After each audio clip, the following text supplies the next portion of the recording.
You are loved with an everlasting love. That's what the Bible says. And underneath are the everlasting arms. This is your friend Elizabeth Elliot, talking with you again today about Amy Carmichael, specifically about the matter of surrender. I think the thing which is so powerful is that every word Amy Carmichael wrote in her 40 books has for me the ring of reality. And as I delved into her private papers, the ring of reality was there. She was not dishing out to other people a word that she had not bought with her own suffering. And God help us who write or who speak publicly, if we are dishing out to others that which we ourselves have never experienced, that which has no foundation in the deepest hidden places of our lives. I read a few days ago from Amy Carmichael's little book called If. I want to read some more. Now, this was written many years later than the early years that I'm going to be telling you about today. But when I read this, you will see a deep spirituality. Then I will tell you about some of the struggles that undoubtedly lay behind the lessons that she had learned. Every page in this book, If, begins with the word if, and ends with the words, "Then I know nothing of Calvary love." Listen. If I hold on to choices of any kind just because they are my choice, if I give any room to my private likes and dislikes, then I know nothing of Calvary love. If I put my own happiness before the well-being of the work entrusted to me, if, though I have this ministry and have received much mercy, I faint, then I know nothing of Calvary love. If I am soft to myself and slide comfortably into the vice of self-pity and self-sympathy, if I do not, by the grace of God, practice fortitude, then I know nothing of Calvary love.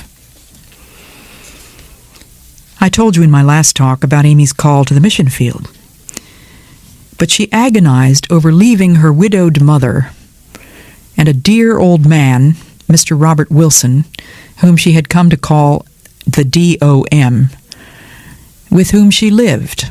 She was the light of his life, the age of the only daughter that he had ever had who had died. She was like a daughter to him. How could she leave him? How could she go to the other side of the world? Well, this is what she wrote to her mother. I feel as though I had been stabbing someone I loved. Through all the keen, sharp pain which has come since Wednesday, the certainty that it was his voice I heard has never wavered, though all my heart has shrunk from what it means, though I seem torn in two. She quoted the words of Jesus, which cut deeply. "If any man will come after me, let him deny himself and take up his cross and follow me. For whosoever will save his life shall lose it, and whosoever will lose his life for my sake shall find it. He that loveth father or mother more than me is unworthy of me. To obey is better than sacrifice." On January 16th, in firm, clear handwriting, Mrs. Carmichael wrote to Amy, "My own precious child, he who hath led will lead all through the wilderness. He who hath fed will surely feed. He who hath heard my cry will never close his ear. He who hath marked thy faintest sigh will not forget thy tear. He loveth always, faileth never, so rest on him today forever. Yes, dearest Amy, he has lent you to me all these years. He only knows what a strength, comfort, and joy you have been to me. In sorrow he made you my staff and solace. In loneliness my more than child companion. And in gladness my bright and merry-hearted sympathizer. So, darling, when he asks you now to go away from within my reach, can I say nay? No, no, Amy. He is yours. You are his, to take you where he pleases and to use you as he pleases. I can trust you to him, and I do. All day he has helped me, and my heart unfailingly says, go ye. Now, I spoke the other day about what it means to be a Christian. It means to identify yourself wholly, thoroughly, unreservedly with Jesus Christ in his death and resurrection. What does that mean in practical terms? Well, to Mrs. Carmichael, this is what it meant right here. With God, she was able to say, go ye, to that precious daughter, that one who was the light of her life. Am I speaking to some mother or father who is gripping a beloved child with both hands and saying, no, you can't go. You can't leave me like this. You can't do this to us. You have no right to do this. What is God wanting to do with that child? To whom does that child belong? It never belonged to you. He or she never belonged to you. That child belonged to God from the moment it was conceived in the mother's womb. It was lent to you. That little child was lent to you to rear for God. And when you have done that job, you must let that child go. Talk about surrender, relinquishment, the cross, cutting straight across one's own desires. If you refuse it, then you know nothing of Calvary love. Amy's mother wrote more of the sufficient grace she could count on, of the everlasting love, of the smallness of life, of her willingness to give her child into the loving arms of God. And as for Mr. Wilson, she comforted Amy by saying, God has his happiness in his keeping. And then here's another evidence of grace. Mr. Wilson wrote to comfort Mrs. Carmichael in the giving up of her dear child for the Lord's work among the heathen. I know something of what it must cost you. It hardly seems a case for anything but bowing the head in thankful acquiescence when the Lord speaks thus to one so dear. The future seems changed to me. She has been and is more than I can tell you to me, but not too sweet or too loving to present to him who gave himself for us. Then Amy had to learn some hard, painful lessons in criticism.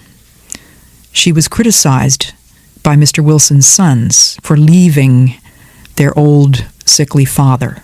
What right had she to do that? She was criticized by some of the Keswick leaders whom she most admired. Their words cut like knives. They said she was merely enchanted by the notion of a foreign land. She had to learn the lesson of misjudgment, misunderstanding. She didn't know where to go. Should it be Africa, China, Ceylon? She offered herself to the China Inland Mission. There was no psychological screening. There was no language school. There were no jungle camps. And in August, the decision came that she could be interviewed in London. So down she went to London with the dear old man, Mr. Wilson, and she met there a missionary named Geraldine Guinness, who wrote this note to her: Can ye drink of the cup that I drink of, and be baptized with the baptism that I am baptized with? Can God? Ye shall indeed, for with God all things are possible. Now is my soul troubled, and what shall I say? Father, save me. Father, glorify thy name. For this cause came I unto this hour. And on the back of that note, Amy Carmichael wrote this sometime later. Give, and it shall be given to you, good measure, pressed down, shaken together, and running over, an exceeding and eternal weight of glory. Lord, I believe. Help thou mine unbelief. Who for the joy that was set before him endured, as seeing him who is invisible. O small shall seem all sacrifice and pain and loss, when God shall wipe the weeping eyes. For suffering give the victor's prize, the crown for cross. I will trust and not be afraid. January 1892, that was the date of her hearing the call, Go Ye. September 1892, that was the date on which she went to the China Inland Mission Home in London. January 1893, that was the date on which she heard God say, Go to Japan. March 3rd, 1893, she sailed for Japan. God was faithful. Amy was prepared to surrender herself totally into his hands.